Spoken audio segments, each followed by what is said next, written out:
உங்கள் தந்தி தொலைக்காட்சியில் பிரம்மாண்டமான காட்சி அமைப்புகளுடன் சாணக்கிய தந்திரம் தினமும் இரவு 8 மணிக்கு. சென்னையில் ஏடிஎம்மிற்கு பணம் நிரப்பும் நிறுவனத்தில் 1.5 கோடி ரூபாய் பணம் கையாடல் செய்ததாக ஊழியரை மேலாளர்கள் 4 நாள் தனி அறையில் அடைத்து வைத்து சித்திரவதை செய்த சம்பவம் பெரும் பரபரப்பை ஏற்படுத்தியுள்ளது. என்ன நடந்தது பார்க்கலாம் இந்த செய்தி தொகுப்பில். கையாடல் செய்த பணத்தை கறக்க ஊழியரை ரூமுக்குள் அடைத்து வைத்து ஸ்பெஷல் ட்ரீட்மெண்ட் கொடுத்துள்ளனராம் மேலாளர்கள்.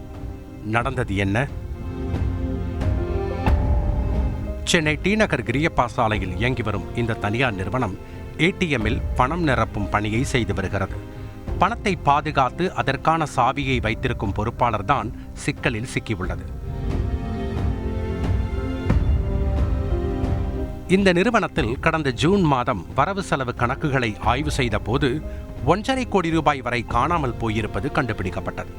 நிறுவன அதிகாரிகள் சிசிடிவி கேமராவை ஆராய்ச்சி செய்த போது பொறுப்பாளரே பணத்தை திருடியது தெரிய வந்தது. வேலியே பயிரை மேய்ந்த கதையாகிவிட்டது. இதை அறியாத பொறுப்பாளர் கடந்த 18ஆம் தேதி பணிக்கு வந்துள்ளார். அப்போது நிறுவன மேலாளர்கள் 9 பேரும் சேர்ந்து பொறுப்பாளரை தனியே அழைத்துச் சென்று அறையில் அடைத்து வைத்து அடித்து உதைத்து சித்திரவதை செய்ததாக கூறப்படுகிறது. மேலும் பொறுப்பாளரை வீட்டுக்கு அழைத்துச் சென்று 35 லட்சம் வரை பணத்தையும் பறிமுதல் செய்துள்ளனர்.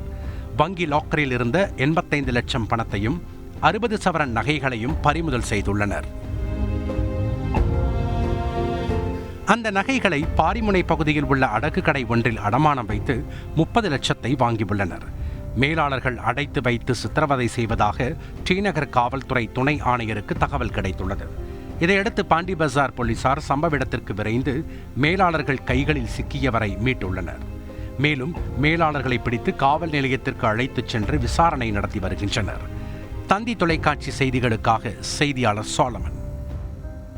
உங்கள் தந்தி தொலைக்காட்சியில் பிரம்மாண்டமான காட்சி அமைப்புகளுடன் சாணக்கிய தந்திரம் தினமும் இரவு 8 மணிக்கு.